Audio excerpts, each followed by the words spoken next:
just to let you know, like we hit start and it's basically going to be live now. Hi, everybody. Hello, hello, hello. I see, sorry, technical issues. Technical issues, actually, we can also a bit of Eric. No, we have Andrew here. Andrew's been setting up, but we had a little bit of a morning. I've already been to United Mastering and back this morning. Done a couple of conference calls with the label. It's been a busy morning, and here we are. We're back at Spitfire again at 11. So these are what is known as quality problems. And enough about me. How are you, Mr. Hammack? Are you doing marvelously well? I'm doing marvelously well. Thank you for asking. Good to see you again. Good to see you too. I like the new aerodynamically streamed haircut there. It's very nice. Yeah, what's left of it? I'm holding on for dear life. It looks like you've joined the Tour de France. No, yeah, it's just what it does with what I've got. So I'm happy it's still hanging out with my head. Yeah, I hear you, and mine. Mine is all about the hair time. What are you talking about?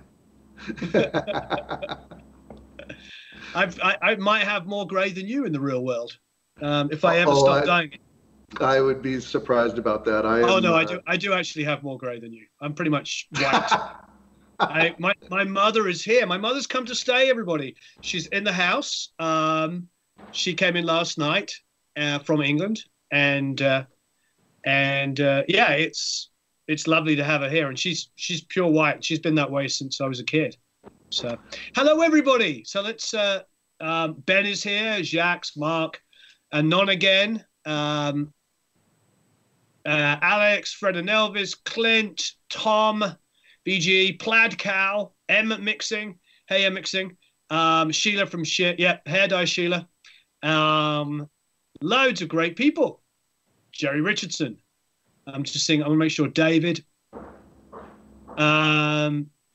Dave Merkel, Not Hardly, Three of Pocket. Yeah, so many wonderful people. Hello, everybody.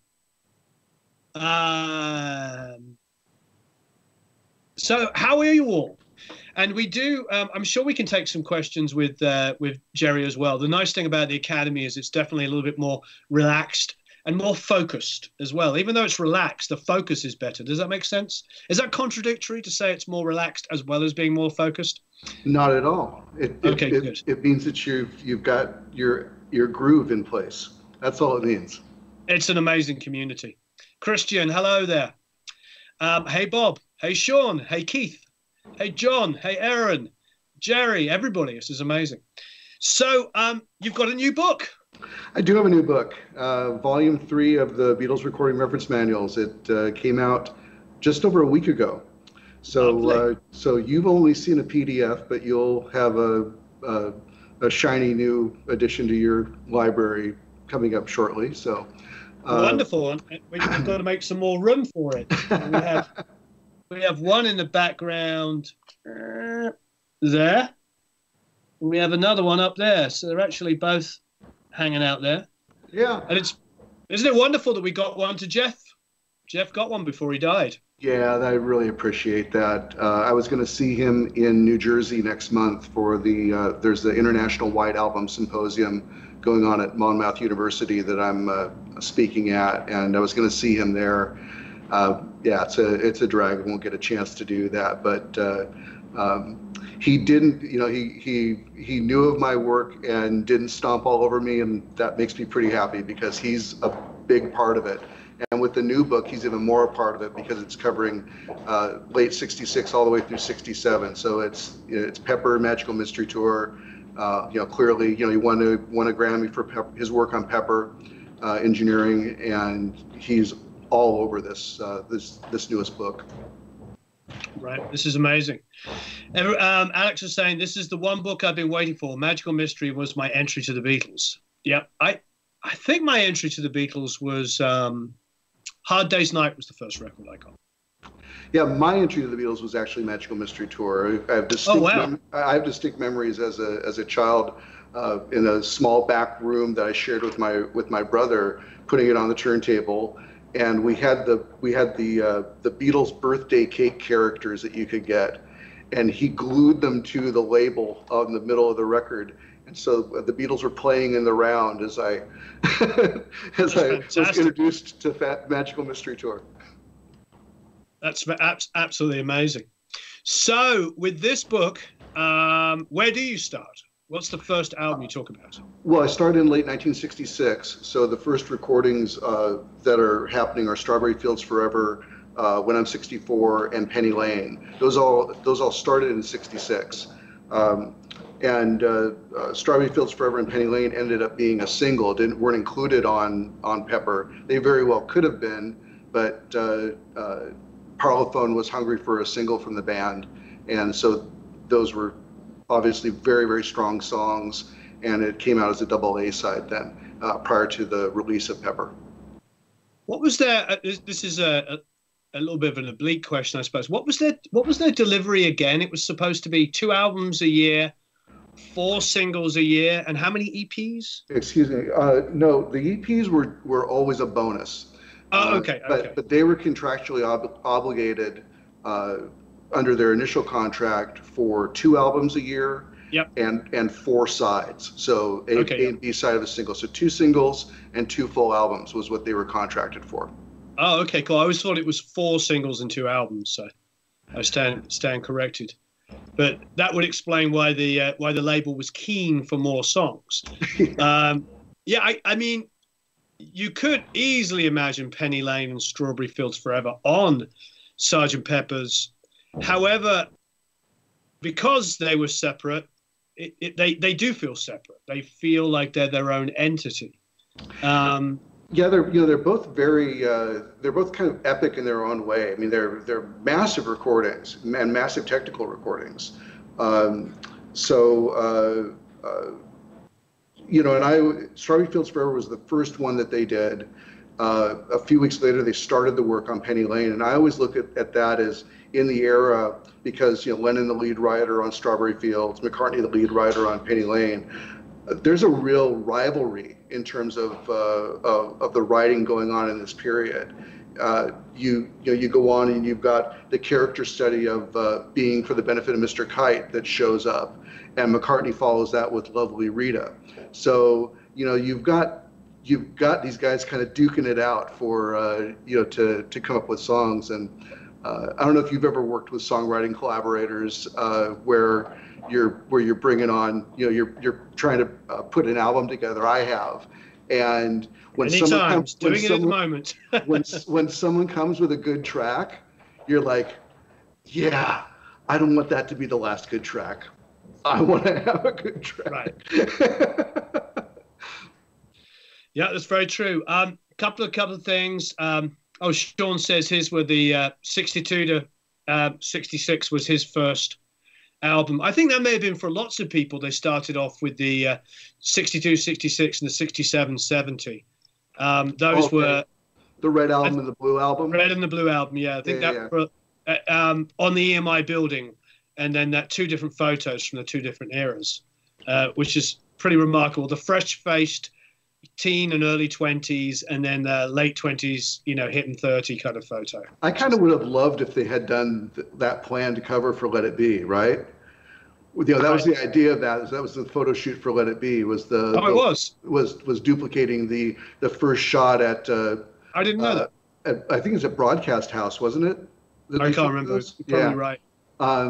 So yeah, I thought that would have been a great cover for Let It Be. But we have the Let It Be we have, and I love that too. So.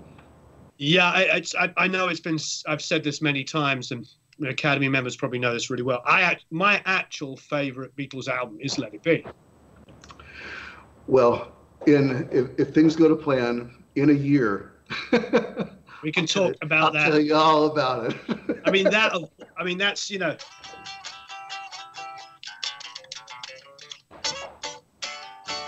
it's the one I know every sort of I know or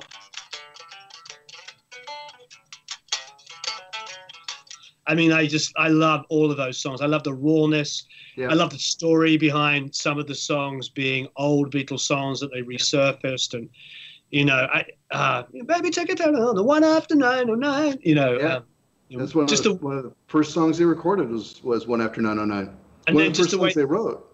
One of the first songs they wrote, move over once, move over twice. Oh, baby, don't be cold as ice. It's just like, it's got this rawness and this passion to it. Huge. And and Billy Preston, Jerry's saying, Billy was on that record. Just absolutely amazing.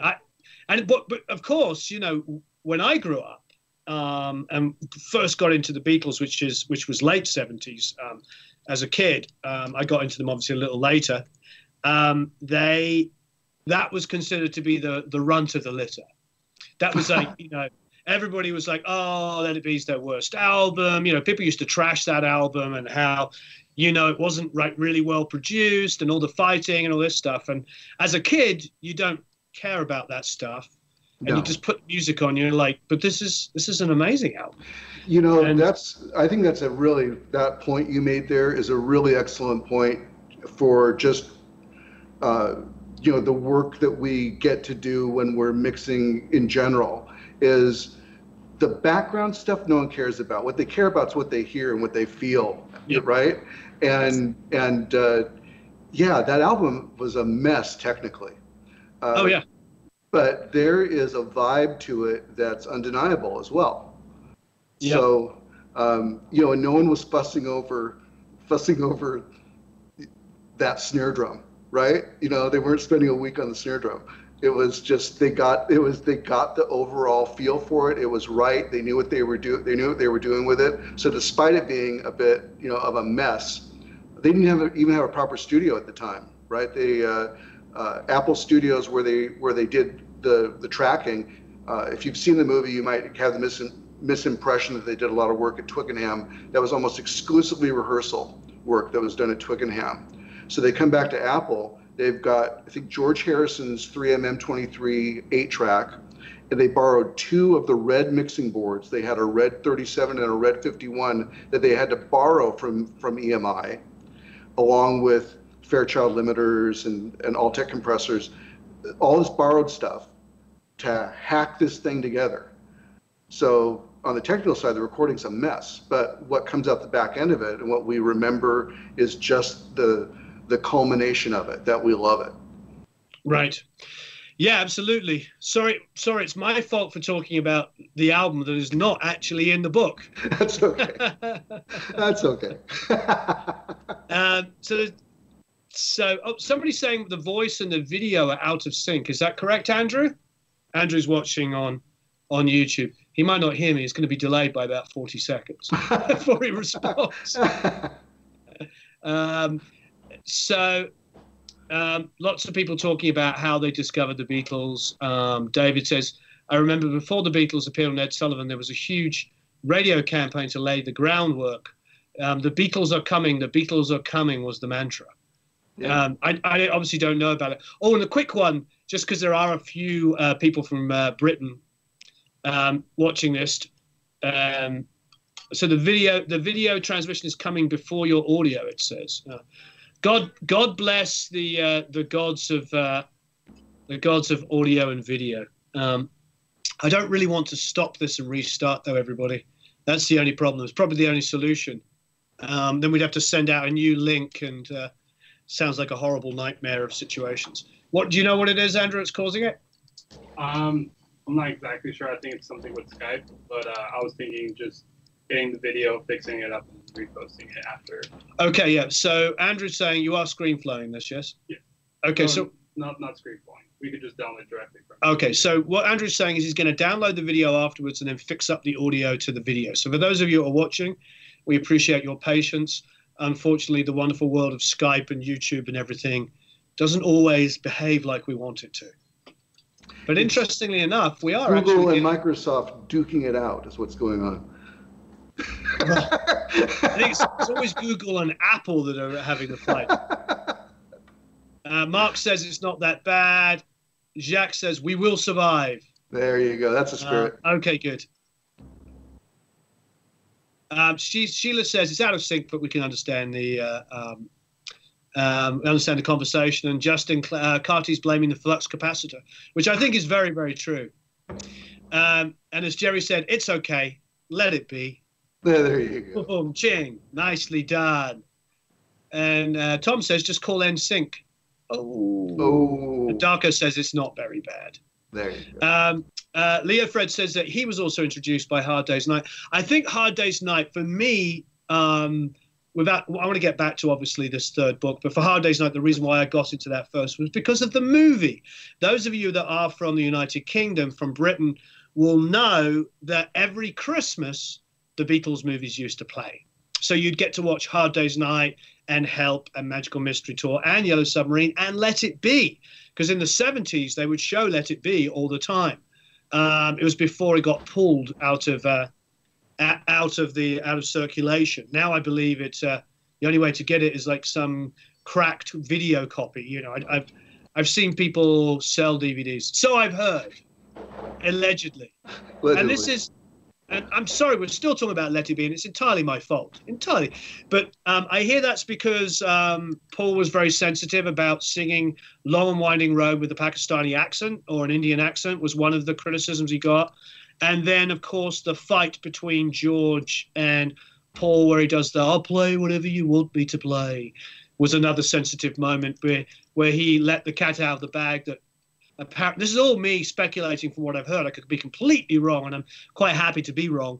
The speculation was that he was upset because, you know, Paul was trying to control what he played and was reminiscing on the fact that Paul had actually not had him play on Hey Jude. Is that correct? The Hey Jude connection, I'm not familiar with.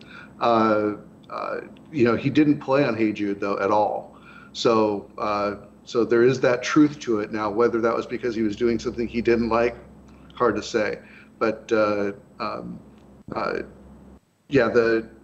clearly the movie doesn't show Paul in his best light, and that alone, with the myth-making machine that is, you know, MPL, can, you know, tell you why we're not seeing it. Now, rumor has it in the Beatle community that they are working on a reissue of it. The question is, will they re-edit it in the reissuing of it? Yeah, I mean, there's probably additional footage that never made it there anyway, so maybe they can swap out some of the contentious footage for stuff we haven't seen. I think if that was the case, we'd all be very happy. I don't really, you know, I get it. I mean, singing Long and Winding Road like he did in today's climate is, you know, it is what it is. And I don't get involved in politics and stuff like that and religion. I stay well out of it. I believe that that's not what we do here.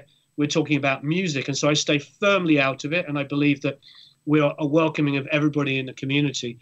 But I also think it's a reality that if you want to get a positive message to a lot of people across, you stay out of things like that. And he wants people to hear his music and hear the music of the Beatles. And I respect the fact that he doesn't want that to be a conversation. Because that's all that people will do. And it'd be nice for people just to listen to the music and have an opinion about the music that they love, as opposed to their opinion of the opinion. So I respect that choice. Yeah, and it, you know, that was done in a different time, a different world. That he's being respectful of the current time and the current world. Yeah, you can't have much of a problem with that.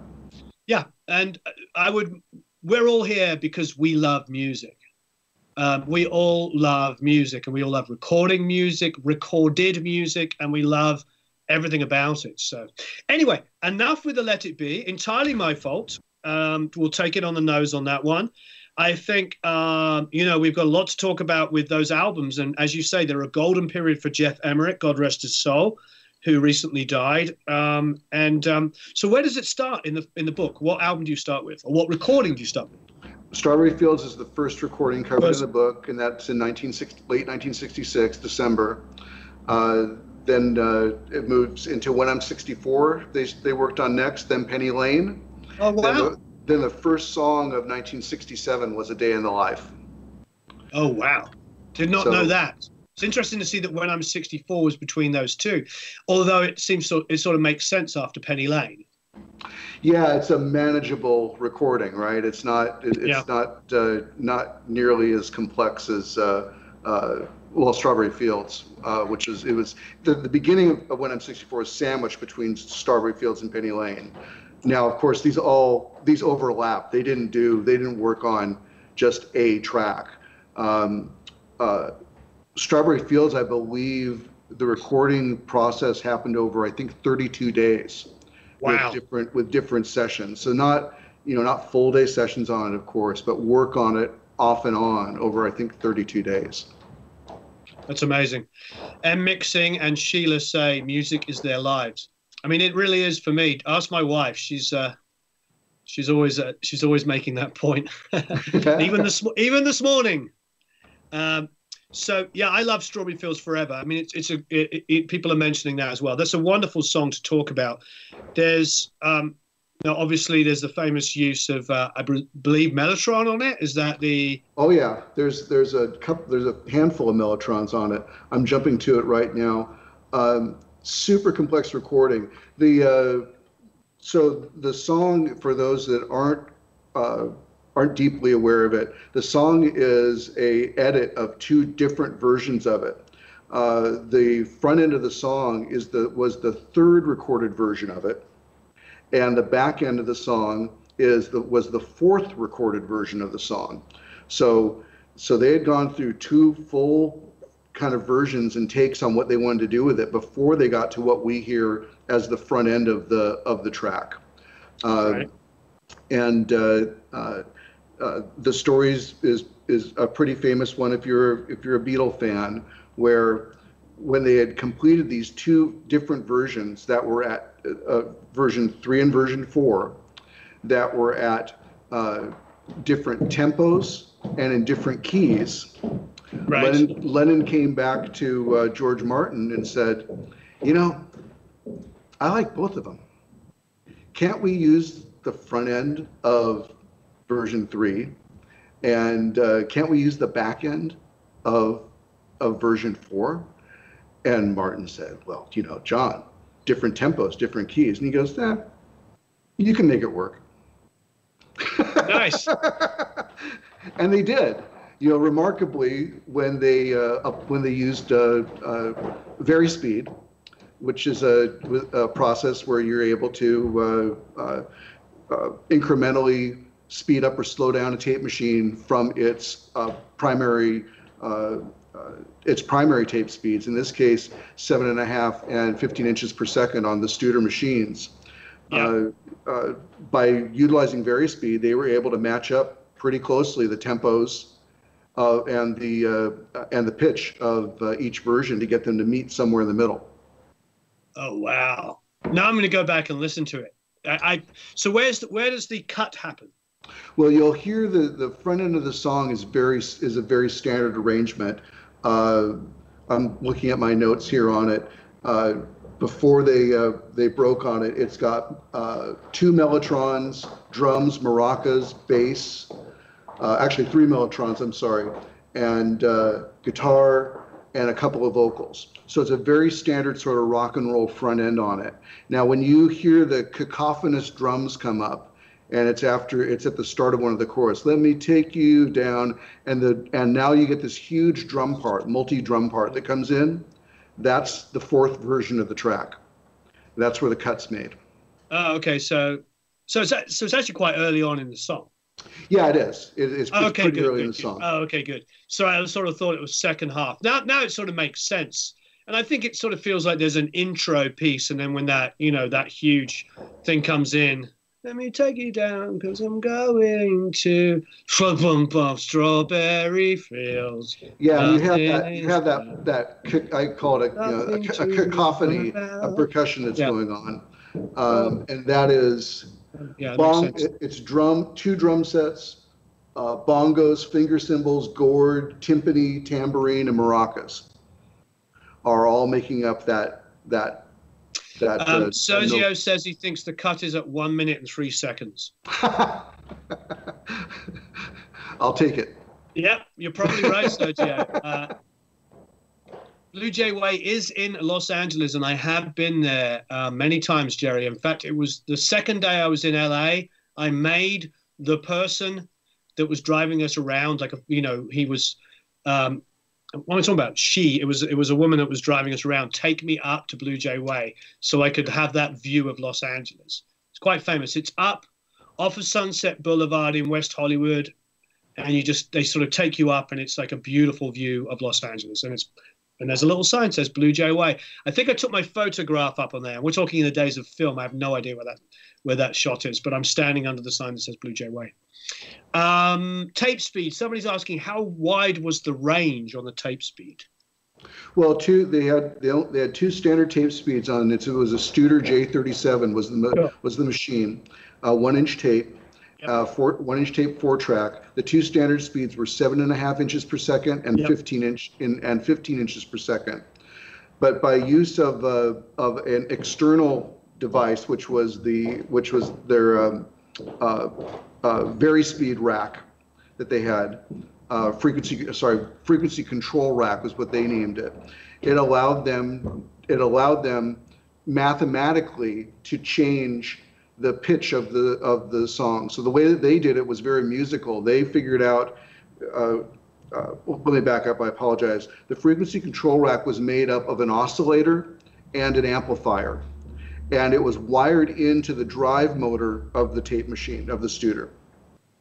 And so by controlling the oscillator, so we have power going in, and the mains in the UK were 50 hertz. So at 50 hertz, we're running at true tape speed. And so I've got my oscillator at 50 hertz, and that's matching the mains. Now, if I change the oscillation down to 47, I've slowed the motor, and I'm recording or playing back at a slower rate. If I'm recording at a slower rate, now when I bring it back to a normal speed, I've increased the pitch. And they had the math on this figured out, that, for instance, if they were recording at 47 kilocycles, that when they played back, they were a semitone higher in pitch.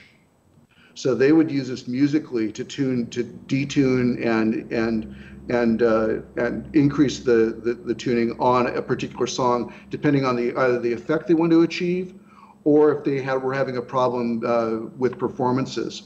The backing vocals on Lucy in the Sky with Diamonds were recorded with Vari-Speed, 2 passes of backing vocals, both recorded at different speeds, so Lennon and McCartney could hit the notes that they wanted to sing as part of the backing vocals. And Warren, I'm sure you're familiar, modern tape machines, and of course, the digital recording, the manipulation of time in order to achieve a performance is a pretty routine thing. It is relatively routine, but but the way they did it there is extremely exciting. One of my good friends, Julian Butcher, who's, you guys can look up, is otherwise known as Jute or Spew Butcher. He's he was a BBC engineer for years. He now runs Outside Broadcast independently for them. He's an independent and runs the company independently because they got rid of that whole side, unfortunately. He told me from his training at Maida Vale that it was accidentally discovered what we're talking about, because at night, when everybody comes home in London and turns on their lights, the voltage would drop. And so they were playing back a song. And I don't know if this happened with the Beatles or just at EMI in particular. I can't quote that. But they were playing back a song where the voltage had dropped in the studio and the song was playing back at slower, therefore at a different key. So that's where they came up with the idea, whoa. So wait there, if our machines get less of a voltage, they play back slower, hence why they created what you're talking about. That's what he told me was a sort of, and Maida Vale, they used to train their engineers amazingly well. There was another guy there, I'm blanking on his name, Martin, who I met, who was one of the main BBC engineers that taught all the engineers coming up. And he told me so many of these kind of stories as well about how, it's all accidental. Imagine you're playing back a song and you're doing a piano overdub and you're like, whoa, my piano's out of tune with but I just had my piano tune, but it's out of tune with the track. And they're like, what's going on? And then some smart boffin measures the voltage, because they wouldn't have had a Furman like we have sitting up in our racks. Some boffin must have, got out his oscillator and measured the voltage and figured out that the voltage had dropped in the studio by, from 50 to 47, like you were saying. Therefore, that's how they did it. So yeah, that's what the my friend Jude told me, that they're taught as to why they figured out that, or how they figured that out. There was a couple of questions. Jacques said there was a time when computers made imagination a requirement. Without computers, sorry, that made imagination a requirement. Yes. I don't know that that's past. I actually don't think that era is past, the era of imagination. Oh no, I agree. Yeah. Well, I think I know, and I agree with both of you. I think somewhere in the middle, because the reality is like now when we come up with the idea, it's almost like, oh, okay. It's like that's true. That's true. we just have a way of actualizing it where we couldn't before. I mean, somebody said a few years ago, talking about Star Trek and all this kind of stuff, about like, they had tricorders, and now we have these. Right. You know what I mean? We have cell phones that we looked at. Things like teleporting and all this kind of stuff. And we still do look at it as an impossibility. But the fact that you can do like video conferencing and stuff like that, and now there's all this 3D imagery and stuff like this, it's like we have ways of sort of imagining these things in a different way. I.e., there might be a way that you, Jerry, in 20 years' time, are able to appear in my room. To all intents and purposes, you're not going to physically be there. You'll still be where you are, but you may well in the future. We can imagine that you'll be able to interact almost effortlessly. Yeah, no, it's going to happen. Yeah, but you don't want me anywhere near that SSL. I'm sorry. We won't physically be able to touch something. I want that though. The reality is, so I think what I'm saying is like, things we dare to dream now could possibly happen. Right. There was some great stuff here. I want to try and get everybody's. Did they actually introduce real artificial double tracking at EMI Studios? Was that where they first got double tracking? Yeah. So this was a process that Ken Townsend, who was the lead technical engineer at EMI, came up with, and it was driven by Lennon. Lennon complaining that he didn't want to have to sing parts twice. Lennon was famously quickly bored with anything technical in the recording process. He just wanted to get it done. So he grew frustrated about having to perform parts twice when Martin was calling on him to double track something to thicken up a vocal. And so Townsend figured out a way using that frequency control rack to manipulate the voltage on another tape machine. So this is if you guys are familiar with slapback echo, what happens with traditional slapback echo is you take the original signal, you send it off to a tape machine. The tape machine is set up to read from the head position is changed a little bit on it. And so you get a delay that talks back to the original signal, and you can blend that in. You guys can think of it as a parallel process, and clearly there's lots of slapbacks that are available now, but it was initially a tape thing. Well, what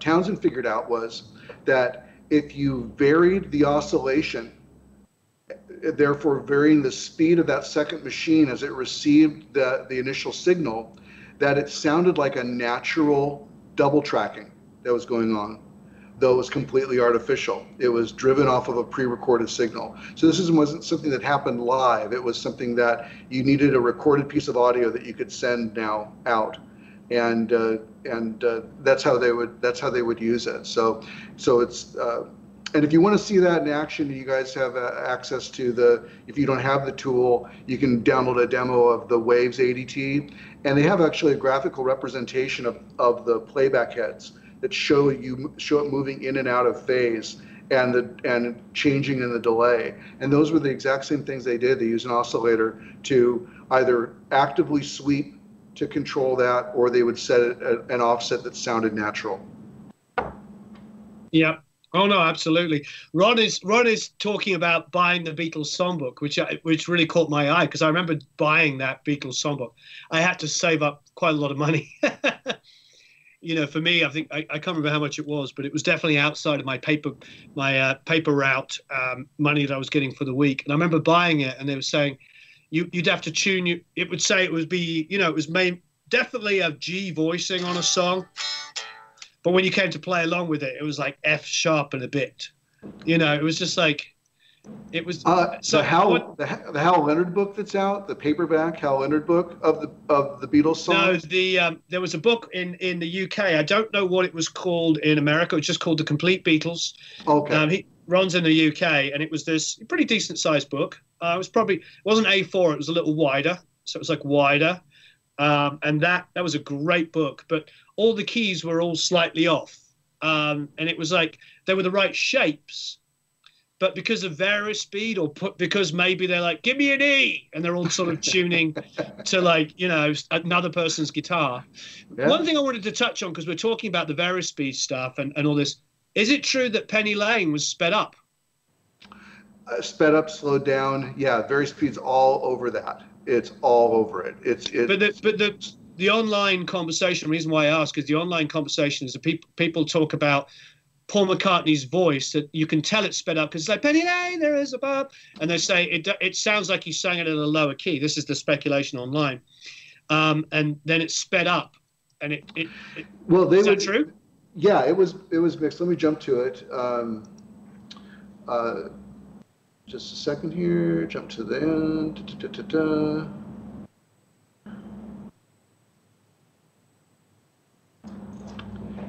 John, you had that book. I had it too. Yeah, there's very speed, and you said it not on the mix, however. So the mix wasn't very speed, so that the whole mix wasn't sped up, but different pieces of it definitely were.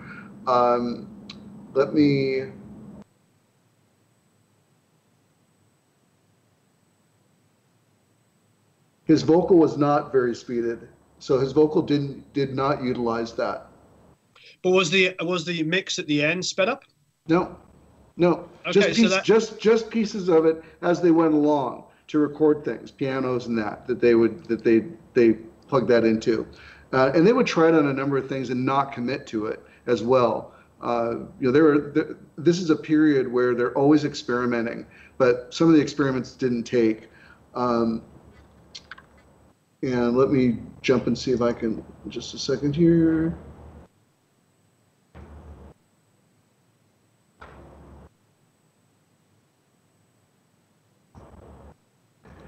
Yeah, the only thing with ADT was when they were working on the horn sections, or on the piccolo and flugelhorn parts, and they didn't bite.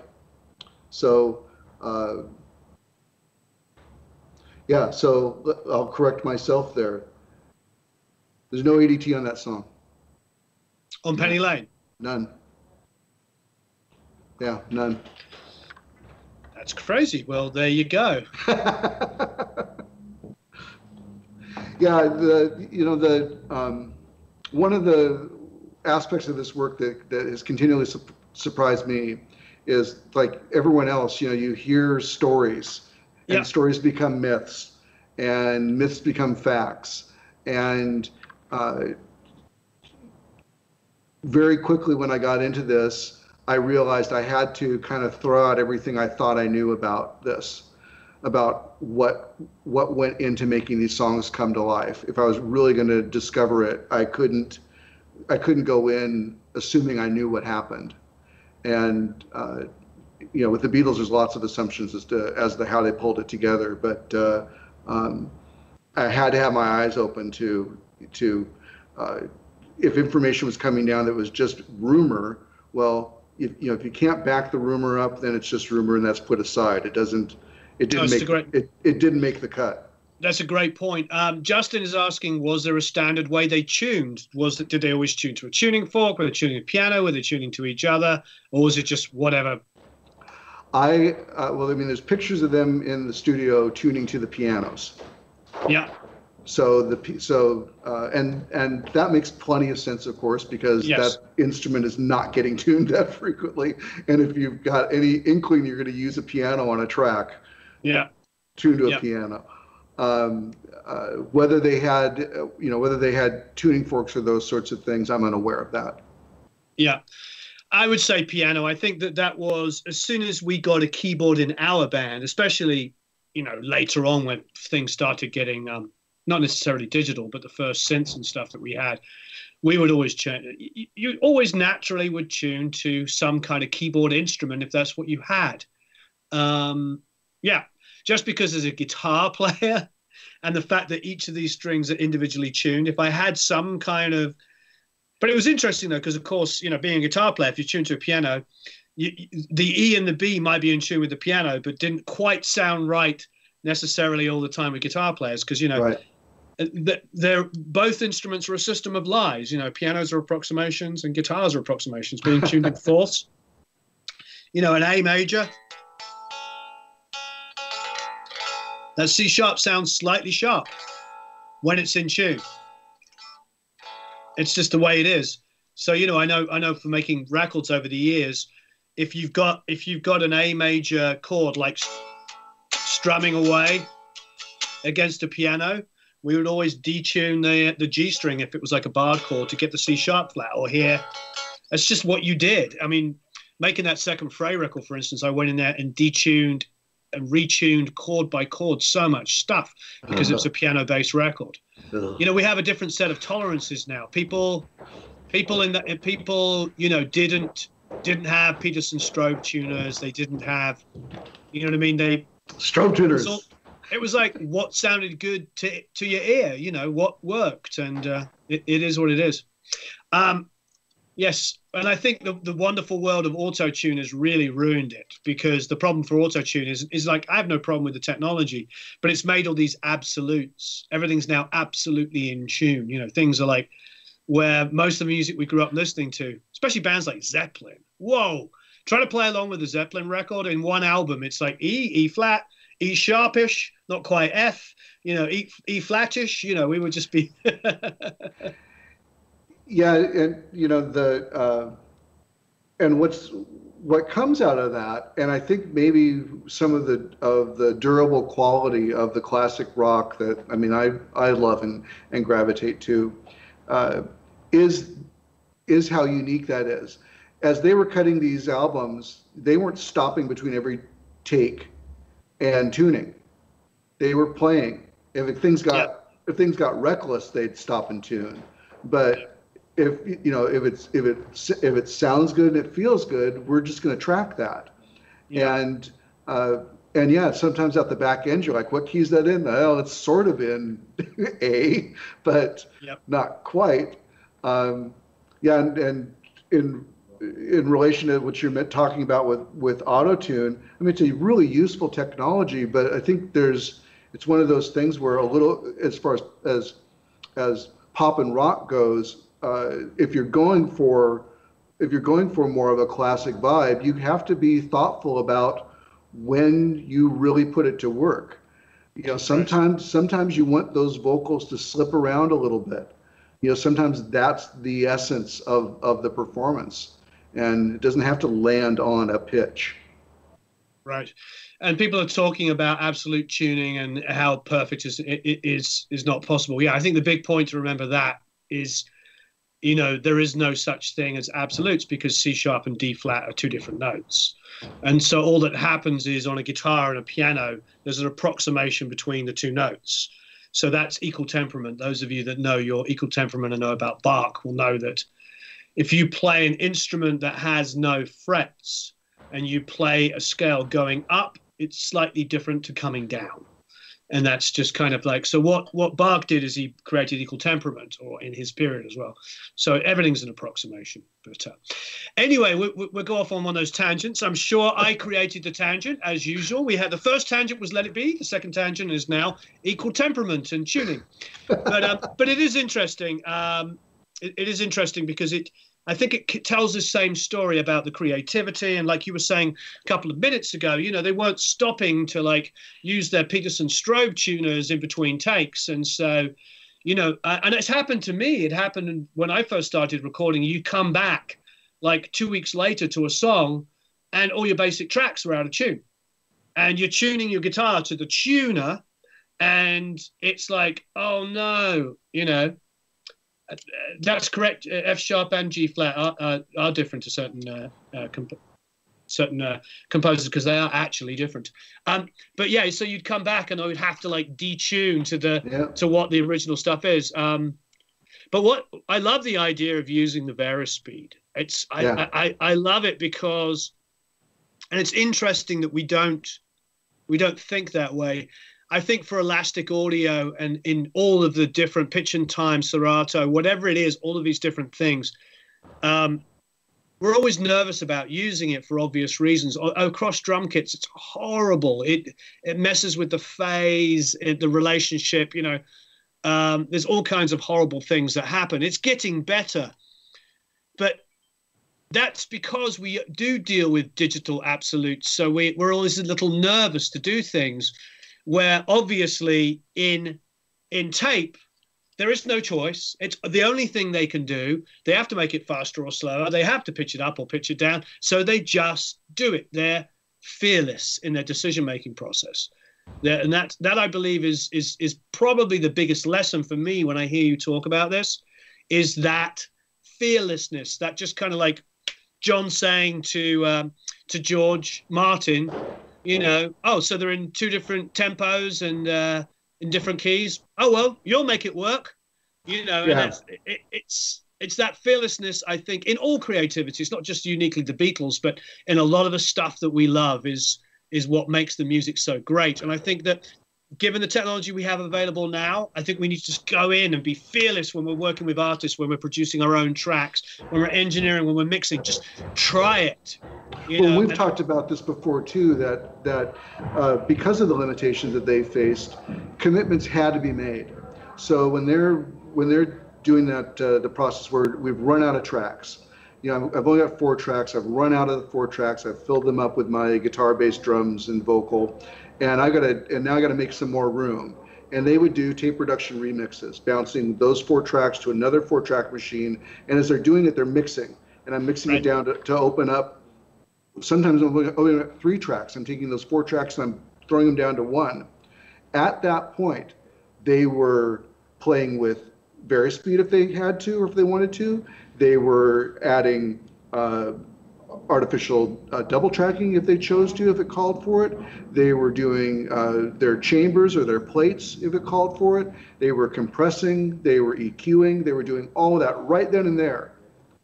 They didn't wait to see what came out the other end. So I think in my mind, one of the analogies that I always go to is it's a bit like sculpture, where I start with a block of stone and I'm carving my image into it. Well, I've got to make commitments to that as I'm going along, and I can't put the stone back together again. And so they're making their critical decisions as they move. And you know, clearly this music's lasted for 50 years now. That process obviously didn't have a whole lot of drawbacks to it. Out the back end, you got some really cool work. So, you know, and frankly, I think leaving things to leaving things to the mix, not making decisions about how you want a song to come together as you're producing it. It makes for a lot of work on the back end that maybe isn't necessary. Yeah, I agree. I agree entirely. Yeah, I believe very strongly in that. And we have a lot of these kind of conversations, especially in the academy, sometimes on YouTube, definitely about committing. But it's an obvious thing. When I first went to the studio as a guitar player, working with not just my own studio, working with my local guys at my, you know, because I had my own studio as a kid. I say kid, I was in my early 20s. You can tell I'm getting older where I say that, kid. When I was in my early 20s, I you know, I had access to my own recording stuff and worked with some other people, and we had a 1-inch tape machine, and we did all kinds of fun things. But when I first got my first record deal, and I'm in a studio with, you know, with £1 million worth of gear as opposed to like 20,000 or whatever we had, I remember, I just remember that nervousness where I said to the engineer, I was like, "Oh, do you want me to use my guitar effects?" And he's like, "Of course." And I was like, "Oh, don't you want me to just play the part super clean and super perfect, and then you'll use your expensive lexicons and, you know, and stuff like that, and your Hammack this and your blah blah blah." And he's like, "No, why would I do that?" And I think that even that's the mentality, and it wasn't even so much about the gear. I think a lot of artists come to this, and this is up to us. I think it's a good teachable moment for myself to even bring up, is that when an artist comes into a recording studio, they believe, even if it's your home environment, that you are going to elevate it, that they almost feel like everything they know and feel and think about music is irrelevant because you're this, you know better, basically. And so it gives us two things. It gives us to understand that we have a responsibility as producers, engineers, and mixers, all of us out here, you know, working with young artists or whatever, you know, any artists, to remember how they see us when we're sitting behind our console or behind our DAW. They view us like that. So that's an important lesson, I think, that gets ignored a lot of the time. I think we all need to remember that, is that you're being looked at as this sort of like arbiter of taste and technical ability and all this kind of stuff, firstly. And then secondly, you know, to be supportive of their vision and reaffirm them that they actually do know what they're talking about. These are the two things that I learned from that experience, because I remember coming into the studio, and it wasn't because I thought a lexicon was better than my guitar pedal. I just thought that I know nothing and I'm an idiot, and this big engineer guy or producer knows everything. It's an interesting conversation. I'm really glad that you're touching on this, because it's a real teachable moment. And again, I think it comes back to that fearlessness, that you're not to be afraid to just commit and try ideas and get them down and build from them. And if it doesn't work, do something else. You know, try another song, try another idea. Yeah, and here we have again, even in the experience of the Beatles, we have exactly that. You know, remember what I was mentioning earlier. The version of Strawberry Fields that we know and love is a combination of the third and fourth versions of that song that they recorded. Right. So they did two versions that you can hear them on bootlegs or on Anthology. I think one of them shows up, that didn't make the cut, but they tried them. Right. You know, they tried them. They tried them out, and you know, as long as you're, you know, if you're in a position of leadership on a session where you're producing and you're giving your artist the freedom to explore their ideas, and you have and that opportunity is built into the work you're doing. Sometimes it isn't, but if it is, you'll get cool things out the back end, and sometimes you are the arbiter of taste because they don't quite know what they're doing, what's cool about what they're doing. I've been in a number of sessions where the band plays something and they're like, "Oh, we got to do that again." I'm like, "Are you kidding?"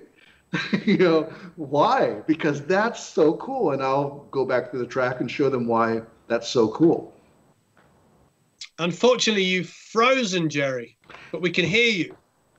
Hey, Roger, I've frozen. But we can hear you. I've frozen, but they can hear me. Well, keep talking to me. I got tech on this end. At least I'm in looks like I'm frozen in a very inviting position. You can see it as well then, obviously, yes? Yeah. Can they hear you though? Yeah, they can hear me. Turn off and on the camera. Go ahead. No. It's okay. You can keep talking in the meantime. Ron's saying, "I never had my tape machine let me down." Am I back again? Yeah, you are. Yeah. So okay. Ron said, "Never had my tape machine let me down. The computer software, on the other hand, let me down when they came to play." Yeah, it's, you know, I actually I don't, and I think this is true of most people that I talk to about this. We don't. And look, I have a Studer A80 sitting behind me. We don't sort of think about tape machines in the point of view of them being like the be all and end all sonically. They have beautiful advantages.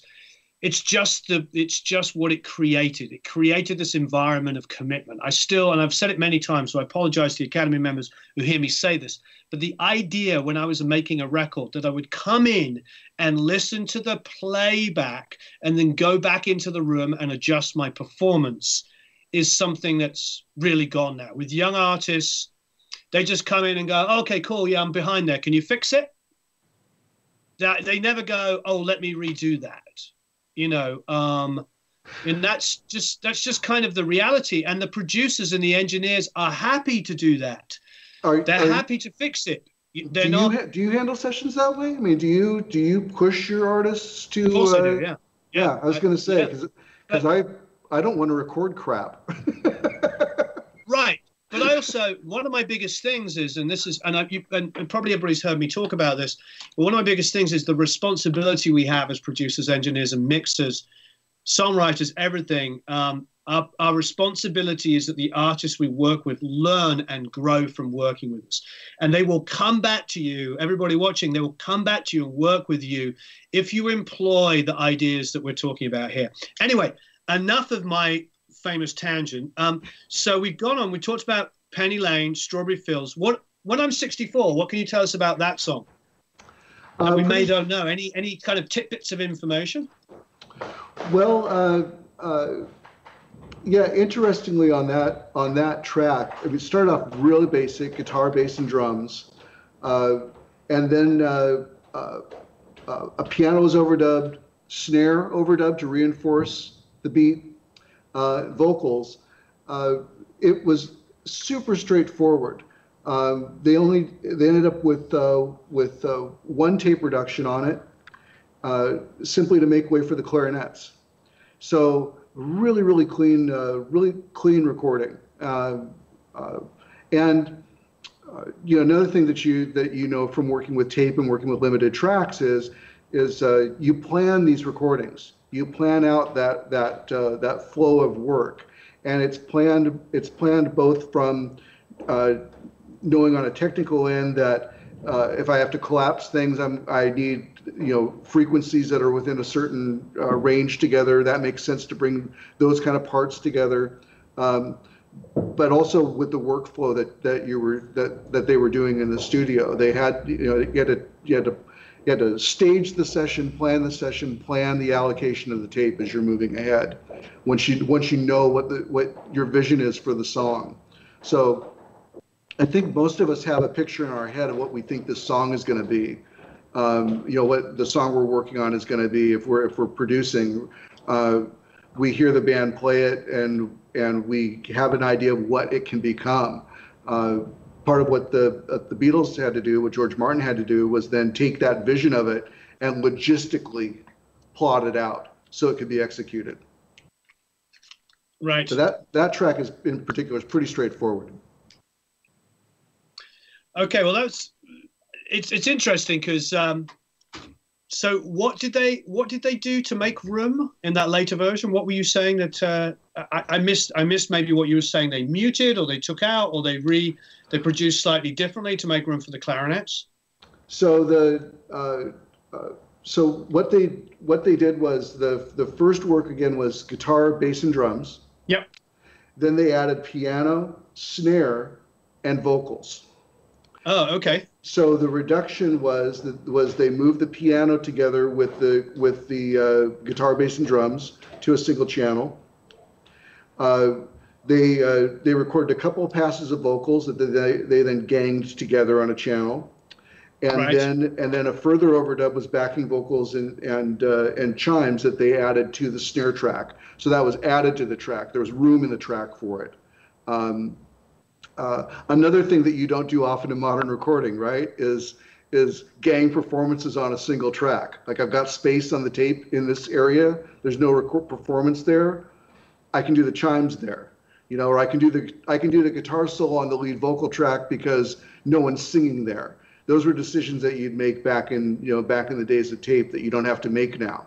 There's endless number of channels available for us. But that's what they did. It opened up a single channel that they added the clarinets to. Aha! I see what you're saying now. That's yes. I mean, that's a big point. Now, that was all on 4-track? So this is Yep. They're on 4-track all the way through the middle of the White Album. Wow. The very first 8-track song that the Beatles did was "Hey Jude" that they did at Trident Studios in London. Which is pretty hilarious because production-wise, it's one of the most live-sounding songs they ever did, and probably the one that they wouldn't have needed to do on 8-track. Where anything from Sgt. Pepper's or Magical Mystery Tour sounded like it would have needed the 8-track. So that's quite funny. Yeah, well, the evolution of the Beatles sound, the blooming of their modern sound started with Revolver. But there's still some just like straightforward rock and roll going on in Revolver. But they start really exploring the studio there. They get into Pepper, and now there's no holds barred. They're trying all sorts of things. Being for the benefit of Mr. Kite. We've got tape being cut up and reassembled to make calliope sound effects that roll over a very speeded solo section that included a couple of organs, multiple harmonicas. They're flying in sound effects during the mix, which is what they did for being for the benefit of Mr. Kite. Those calliope swirls that happened over the solo, that was a mono tape that they manually synced to the mix to come in at the solo and then come in at the end of the track.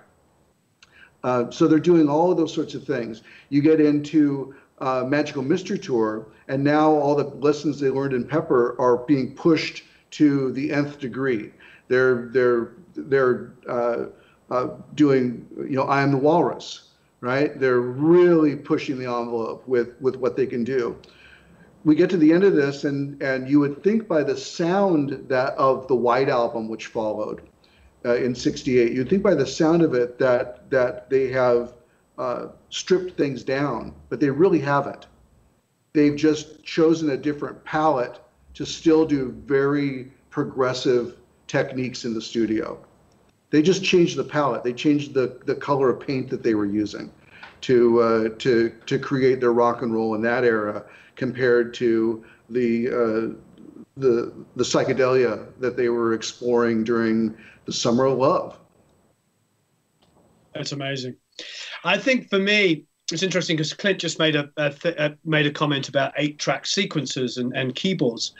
Obviously, by the time I started recording music and making music myself, first of all, I had 2 tape players, and I did that thing where you record onto the Philips cassette player, and you take it out and put it into your parents' stereo, play it back through the hi-fi, play your guitar overdub at the same time through the speakers, and record it on a second cassette, and then just keep rotating it.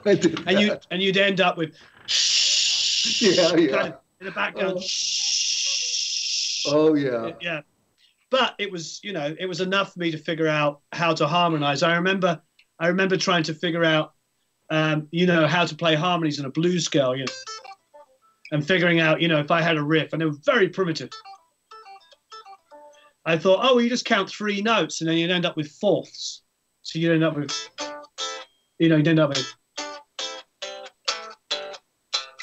these kind of really random kind of harmonies, where it would go between thirds and fourths.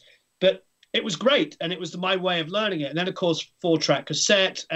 But when I started, everybody already had 24-track 2-inch machines. They'd been around all the way through the 70s. And it's funny to read that Bohemian Rhapsody was done on a 16-track 2-inch. Yeah. And when there was other places that had 24 tracks. It's just there's a sort of reality. And the Beatles themselves were recording on 4-track when 8-track had been out in America for a couple of years. Yeah, exactly. I mean, Tom Dowd makes that well known in his documentary about when he came to England. He was all excited to come to England because of the creativity, and all his favorite musicians at that time, he said, were English, and he comes over to England to play, to record, And he goes to studios and they've still got 4-tracks in the late 60s. He's like, but we have an 8-track machine. Why do you still have a 4-track? Definitely so that whole conversation about the sequence is interesting, because I remember monophonic synthesizers. I remember when it was 3 or 4-note polyphonic, and if you could get a 4-note polyphonic synth, it was like, wow. But my point is never at any period of time have we ever looked at the music and said it was bad because of the technology. And that's the thing that we have to remember in these conversations. It's like the song, the ideas, the creativity, the production was there. Whether it was frankly Beethoven unable to record music and just writing it down on manuscript. You had it then. You had full orchestration. Go and put that manuscript in front of the right conductor with the right orchestra, and it's the most beautiful music you've ever heard. And then if it's listening to Coltrane or Miles Davis recorded live on a 2-track, it's still amazing. If it's 4-track Beatles, it's still amazing. If it's 16-track Queen, if it's 24-track Peter Gabriel and Kate Bush, if it's whatever it might be, that's the one thing that holds it together. So I love this idea of commitment, and I love this biggest idea about reminding ourselves of the creativity. I think it's really, really exciting. Now, where else do we get to? When I'm 64, Penny Lane, Strawberry Fields Forever. What's next on your list in your book? Oh, and by the way, aren't we supposed to be doing giveaways? I think Matt was going to do a raffle copter with this, but that's up to you guys. No, I think for the Academy we're just going to do, and this is going to be, and how many were we going to do? I don't want to commit you. How many? 5 books. Wow, that's pretty miraculous. 5 signed books, I'm assuming. Yeah, I'll ruin them for him. I'm happy to do that. So that's pretty darn good. So we're going to do 5. And you've got a really high chance of winning this, Academy members. Okay, so I don't want to have a competition, i.e., Beatles knowledge. I don't believe that's fair. Some people know a lot about the Beatles and don't even like them. No, I'm just don't I know it? Yeah, my point is that I don't want to make this up, but we do make this about our community and about finding out about our community. So if I was to ask you, what's the one question? Well, you're going to have to come up with a few, but what is a question you want to know about our community? Well, I guess I would ask, is this an appropriate question? Can someone give a quick example of their use of vintage knowledge with their current recordings? Okay, so guys and girls, do you have, is there an, I hate to use this, but I'm going to use it jokingly, an old school method that you use every day in your music? So that, whether it's writing, recording, production, mixing, musicianship, is there something, an older technique that you've learned from maybe your heroes, from the Beatles, from whatever it is? Is there an older technique that you use? Just tell us what it is. Doesn't have to be a massive paragraph. Just tell us, and we will pick one at random. Yeah, I think that's in the theme. I'm liking that. Is Matt watching? Matt's like, leave me alone. I didn't realize Matt was just a few blocks away from me here in Toronto. Oh, he is? Yeah. We're gonna get together and have coffee. Matt. Alex says he's still trying to figure out a better method for doing backwards tracks. Brian says double tracking. Yeah. Clint was talking about Vox Jaguars. Jerry says he still use a 4-cut. Oh, okay, great, Matt. So we've got like another 10 minutes. So Matt, you get everybody answer. Matt is going to choose 5 people. 5 people are going to win these books. That's very generous of you, by the way, Jerry.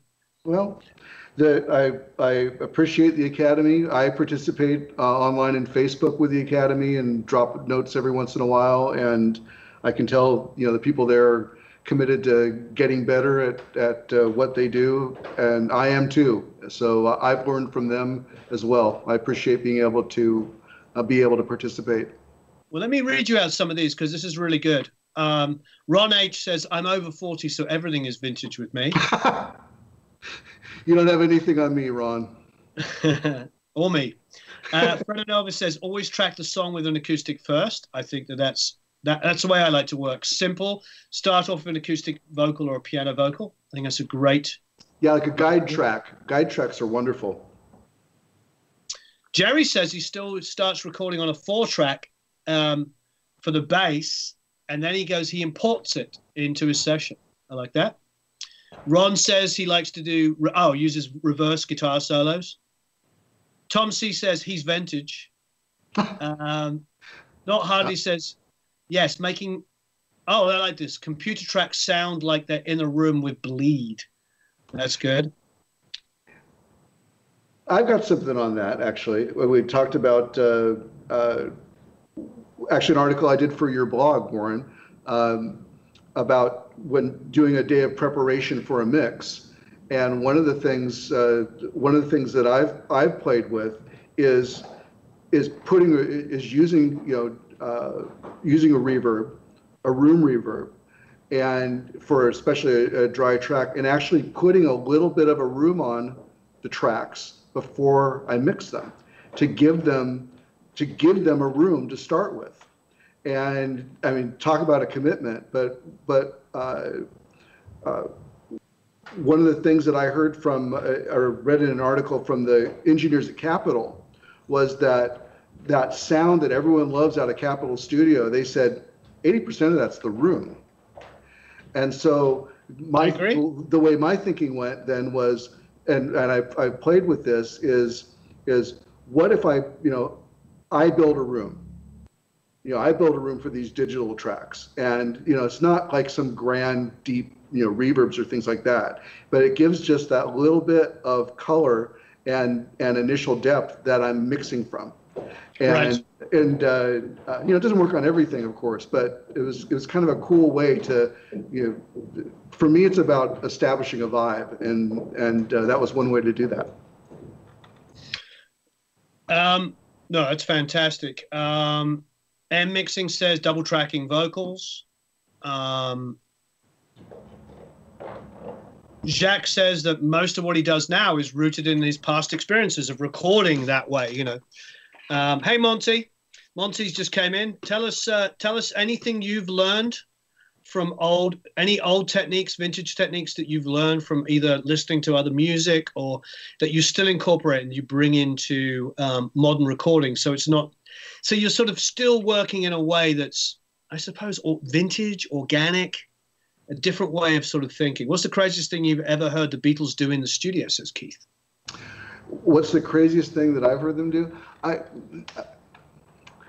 There's different ways to look at that. I mean, a lot of people would point to the pure cacophony of something like Revolution Number 9, which is just tape loops and tape loops upon tape loops. And Lennon wanted to release that as a single at the time. He thought that would be appropriate. I don't know if he thought it was appropriate just to irritate McCartney, but he was looking at that. So. I think some of the craziest, the use of loops are one of the most innovative things that they did, and but it almost always remained musical. It's hard for me to see Revolution 9 as anything but and like an ambient piece, but certainly the use of tape loops on like Tomorrow Never Knows from Revolver it's crazy, but it's musical. Absolutely. Aaron Bird, Sheila, Clint McLean, Tom C, and Alex Wilson. Congratulations. Let's see what... so everybody, could you do me a favor and just help Matt out? Just send him your addresses. Email at Matt, support at Produce Like a Pro, and just send him your addresses that you want the book sent to. That'll be easier than him searching for you guys. That's great. Thank you, Jerry, for doing that. That's really great. So I want to see what did everybody say. So Aaron, what was his? Aaron said, well, this is nice. Sheila said she still writes down her lyrics. She handwrites them. She doesn't type them. I like that. That gives it a little bit of history. So if you go back to your album from 20 years ago, you've got beautifully handwritten lyrics. I like that too.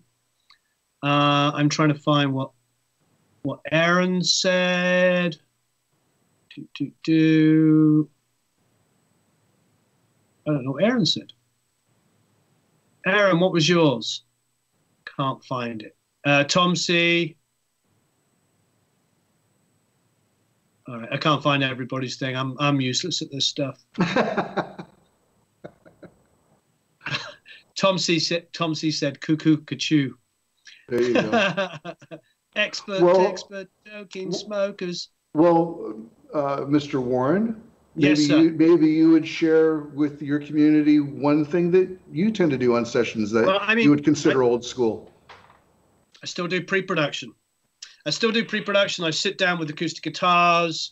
When the song feels really, really good and I love it, I send a guy and or girl in there with either the piano and the piano and the acoustic guitar, and I take it from that moment. Hey, this feels good. Tempo feels good. Keys right, range was right.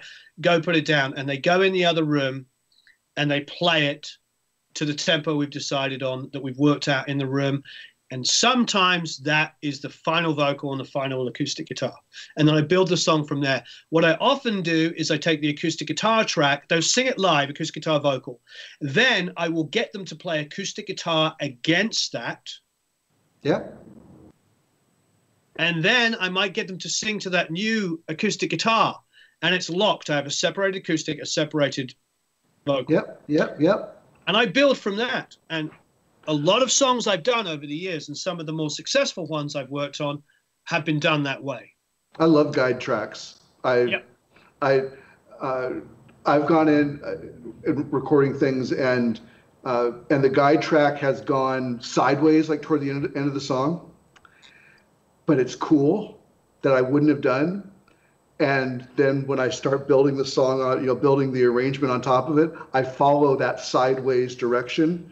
Yeah. Always a cooler song than I thought it could be when that happens, periodically. I agree. Yeah, I think it's pre-production. People are saying.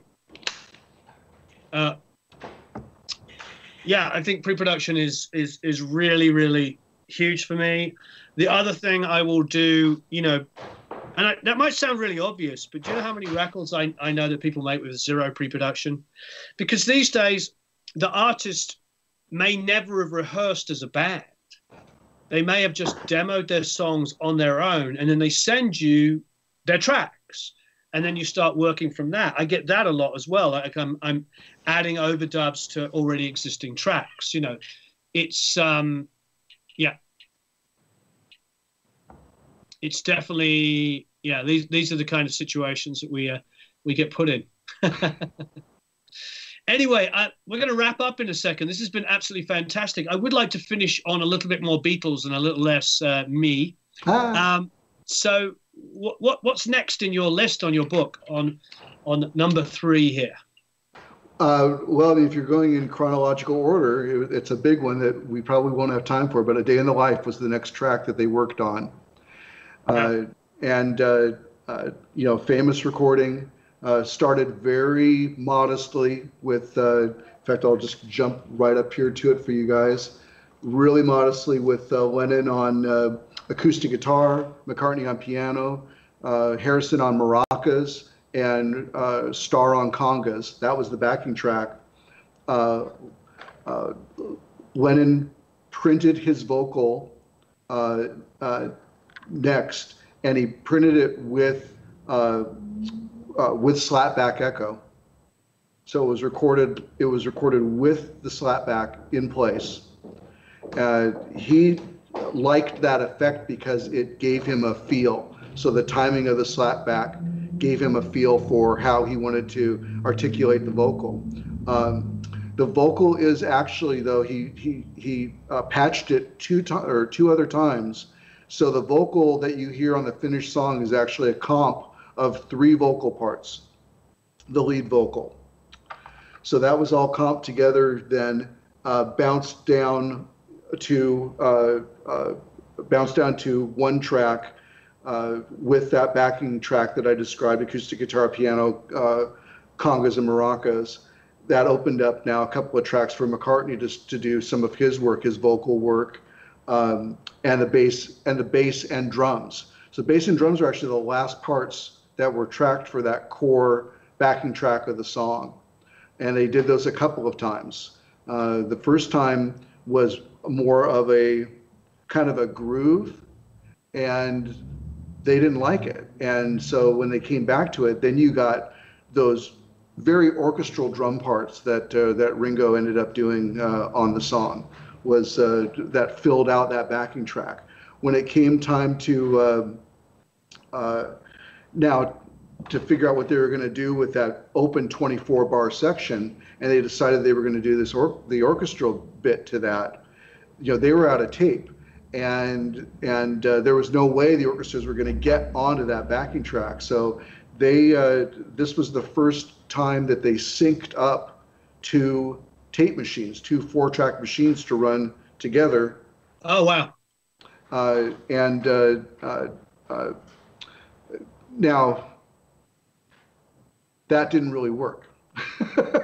So what they ended up doing was they did a tape reduction of the backing track to that point as a reference track, and that was on one tape on one machine, and then the other machine then, I apologize, backing track and then a 50 cycle tone. That 50 cycle tone drove the motor and locked up the second machine. The second machine opened 4-track. They did 4 tracks of orchestra to do that part. The more traditional scoring of the song that you hear toward the end of the tune, not the orchestra builds, but the more traditional parts of it, those were recorded on an open space of the first reel. So those are part of the first reel, but all the builds and that climactic orchestra part is on its own 4-track tape. When it came to mixing it, that was hand synced. So that was triggered by a tape operator going 1, 2, 3, play, and getting it in the right places. So yeah, pretty amazing how all that came together. Fantastic. That's absolutely amazing. Well, thanks for a little bit there. I just wanted to let you talk. Everybody's saying thank you. Thank you, everybody. Thank you, Aaron, Tom, Jack, Jerry, Ron H. What song were we talking about? We were talking about A Day in the Life. Sheila, Keith, Justin, Clint, Lem, Mike. Mike said he also said pre-production, yeah. Jerry, Aaron, Tom, David, I don't want to miss anybody out. Not hardly David, Michael, Ron H, Derek Moffat. Derek Whittaker was with us earlier as well. He was saying some really nice things and saying thank you ever so much for the books. They actually helped him a lot. Oh, that was right at the beginning. So sorry, Derek Whittaker, if you've left. I meant to tell you that, Jerry, but he said they helped a lot in his productions to read them. Cool. And I think that's one of the biggest uses, honestly, of Jerry's books. It's not just the fun read that you're finding out about Beatles stuff, is the fact that it sparks our creativity. And I think I love these kind of conversations. I almost feel like they should go on for like 7 hours. So we can, yes, Lem, we'll be able to rewatch this later. Andrew is going to download it off of YouTube. It will go up, but he's going to download it off YouTube. And apparently there was a few complaints early on about the voice not syncing properly. So he's going to do that. Is that still an issue, people, everybody watching? But anyway, I want to thank everybody for watching. Thank you. Thank you, Jerry, for the books. Please make sure that you email those of you that won. You email Matt and give him your, thank you. Give him your address, your physical address, so we can mail you the books. Absolutely wonderful. Thanks, Jerry. You're welcome. Thanks for taking the time with me today. I appreciate it. And I think, Matt, did you send out a link to Jerry's book, an Amazon link? Did it go out in the email for those people? Is it in the forum? So those of you that didn't win, you can buy it. That would be fantastic. It will help support our lovely friend here who's giving us so much of his time. And God bless you, my friend. Thank you. God bless you too and your work. I can't wait to hear your new stuff. It's going to be a lot of fun. I'm getting texted on Skype here for another call. Okay. All right. Wonderful Cheers, to guys. talk to you. Thanks, everybody. Thanks, guys.